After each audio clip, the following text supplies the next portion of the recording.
Hi, I'm Elizabeth Hess. I'm here with Julie Pryde. She is the administrator of the Champaign-Urbana Public Health District. Julie, this week was a big week in that the CDC now has come out and said, if you're fully vaccinated, you do not have to wear masks inside or outside with other people who have been vaccinated. However, some private businesses will make you, public transportation will make you. Can you help us sort all of this out? Yes. So this was expected eventually, but it was not expected the way it was rolled out. So the CDC announced it without having the usual call with the states first, who then, get the guidance ready and get it to the locals. And so it caused a little bit of confusion. But you may recall that once we were all vaccinated, once we were first getting vaccinated, we were told to still wear our masks. The reason for that was to make sure that we could not get a asymptomatic case, not know we were sick, and then spread it to others. Well, the data just came in that shows that that is extremely rare. So that's what we were waiting for to hear, so that they could open up the, having vaccinated people not wearing masks. So that's why that happened. So we knew it was coming. We didn't know when, and I'm glad that it did get here. But so what that means is vaccinated people can feel comfortable being around other people and not, and knowing that they're protected. Unvaccinated people, however, are no more protected than they ever were. So if they want to pretend that they're vaccinated, it's not going to protect them. So it's just earlier on, we just didn't have enough vaccine for everyone. So everybody had to maintain full precautions all the time, because you know how the vaccine rollout went. But now in the United States, we are extremely lucky. We have enough vaccine for everyone in the entire country. That is a luxury that I don't think people can really wrap their head around. But the vaccine does no good sitting in a refrigerator at a clinic anywhere. It has to be in people's arms. So if people don't take it, that will be their choice, but they will not be protected. Even though I am vaccinated, I don't want COVID. I understand I have now reduced my risk of getting hospitalized or severe infection. Can I continue to wear a mask and I won't be ostracized by society if I think, you know what, I haven't had the flu in a year. Let me keep wearing a mask. Yeah, I think, and that's what we all need to do, is just basically, if people want to continue wearing the mask, it's just like when we see someone not wearing a mask, we don't need to go up and ask them if they're vaccinated. If they're not vaccinated, they're putting themselves at risk. But there are going to be a lot of people continue to wear masks, and there are some people that should. I mean, there are certainly people working in professions where they need to be. There are any unvaccinated people still need to be. People in crowded public settings still need to, and of course on transportation, certain jobs, etc. But I was out and about this weekend, and I was in both Chicago and Champaign-Urbana, and I saw no difference really in mask wearing, except for outside. Lots less mask wearing outside, which is good. But inside, every place I went, there was compliance with, mask wearing, all the way around. That's reassuring. I'm glad you brought up proof of vaccination. I would have liked the CDC to say, you can all take off your masks inside if you've been vaccinated. However, have your laminated proof of vaccination card just to show people. Would you feel better if we could do that, if people had to show proof of vaccination? No, and again, here's why. People are putting themselves at risk and their families at risk if they're not vaccinating. Those who are getting vaccinated are protecting themselves. Now, if I had somebody that is in my family that is high risk, I would be reminding them to continue masking when they're around people, because that the vaccines just don't work as well with people with compromised immune system. So you still need to get it because it's still very protective, but it's just not as protective as the healthy people that it was studied on.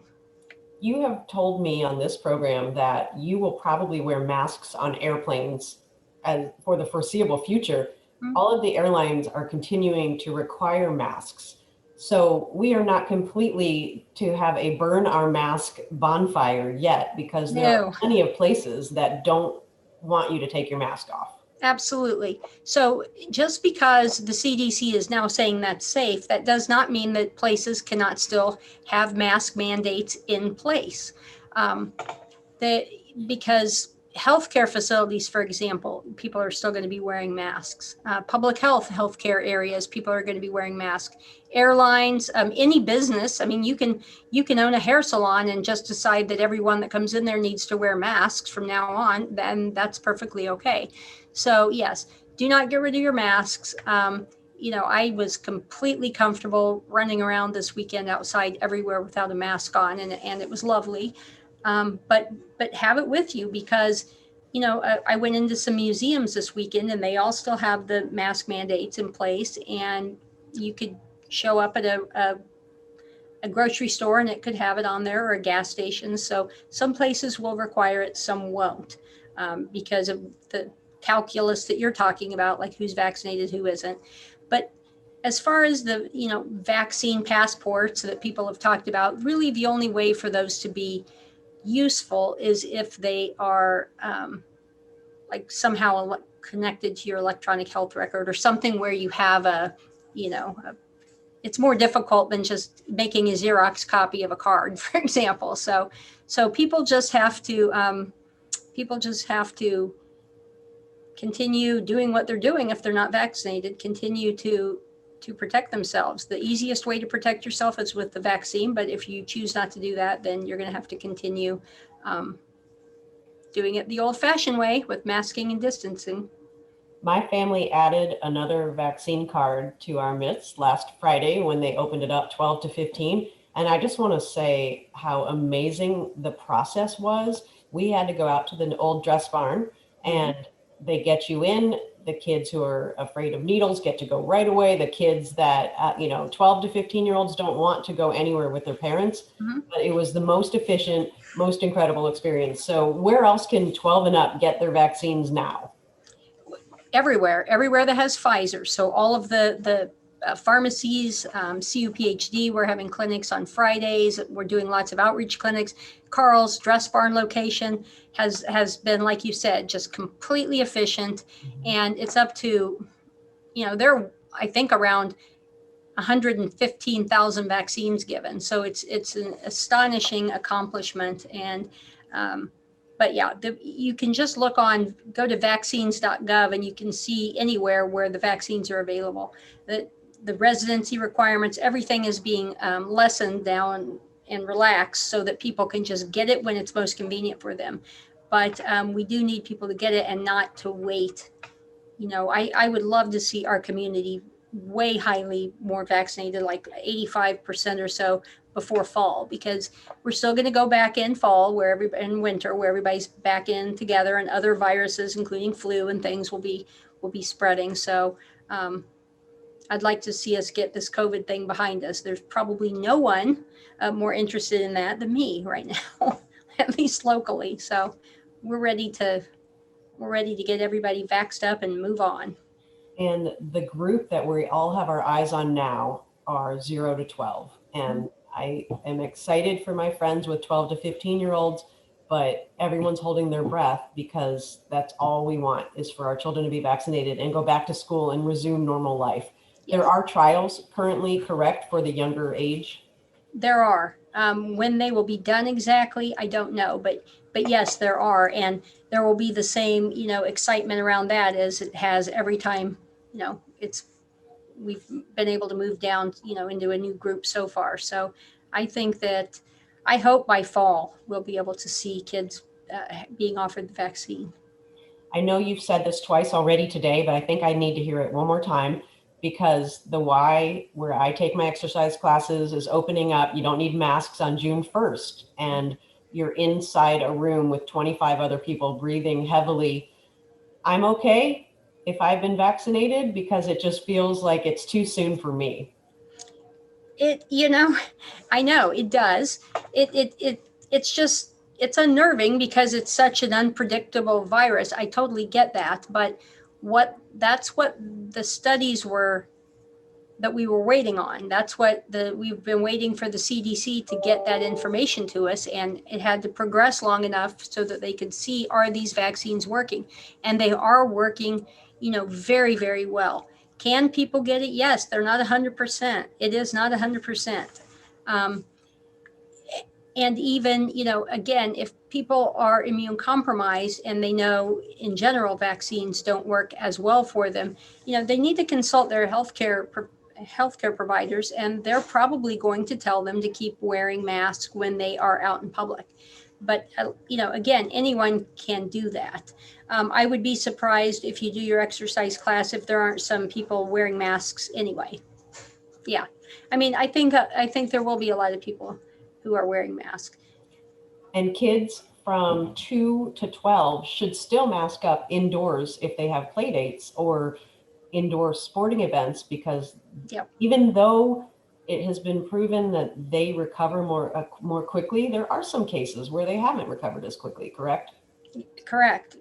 And even the older kids, you probably saw in the news this week, unfortunately, that there was a junior at Paxton Buckley Loda High School who just succumbed to COVID-19. So it is a very serious illness, and it is very unpredictable, but you're correct. I mean, it hops around, and even though it's statistically far less likely that a child is going to have a very bad outcome compared to older people, it absolutely does happen. So, and yes, kids aren't vaccinated, so they do need to continue to mask up.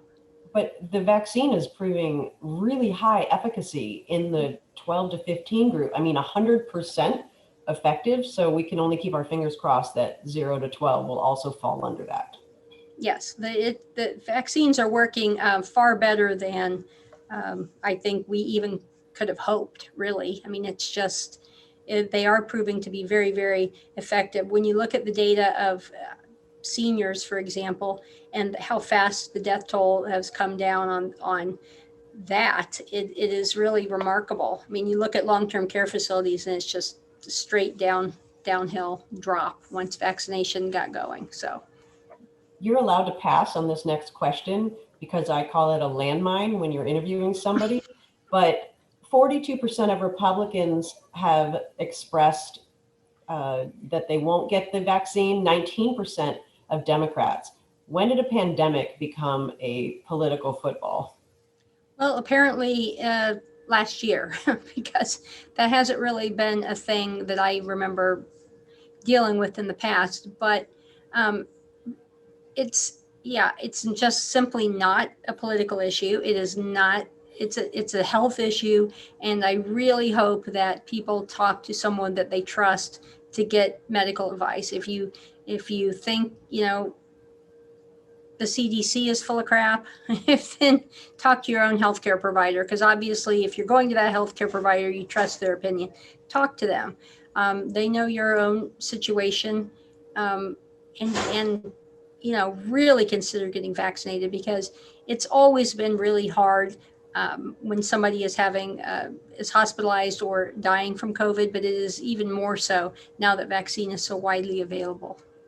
And that's the perfect ending for our last question. You said vaccines are widely available. We have plenty in this community. Anybody 12 and up can go on. Tell us the website again, and I know Jason will flash this on the screen as well. How does somebody find out where to get it? You can check at vaccines.gov, and that'll show you, especially like the pharmacies. Still, Christie, OSF, Public Health, Carl, we're all still doing them. McKinley Health Center is still doing them. Promise Healthcare is doing them. More and more pharmacies are getting on board, but in our community, all the Walgreens have it, and so do Walmarts. Lots of walk-in appointments now. You don't even have to make appointments. You can just walk in and get vaccinated. So, check out vaccines.gov and plan your vaccine and get in there and get it. Okay, when this is all over, I just learned that our producer, Jason Liggett, likes sugar as much as I do. We're going to have a dessert off. You're included in the Pryde. And oh, yes, we are. I'll get my special COVID sweatpants on, and we'll go hit that. We'll go hit that flourless chocolate cake really hard. I'm in because I can out eat both of you. So let's get through this. And we've done it with our partners, of course, the City of Urbana Mayor Diane Marlin, UPTV, such great programming, Jason Liggett, the best producer ever. And Champaign-Urbana is so lucky, and we know that, to have Julie Pryde, the CU PhD administrator. Julie, tell your staff we don't deserve you, but we're so glad you're here.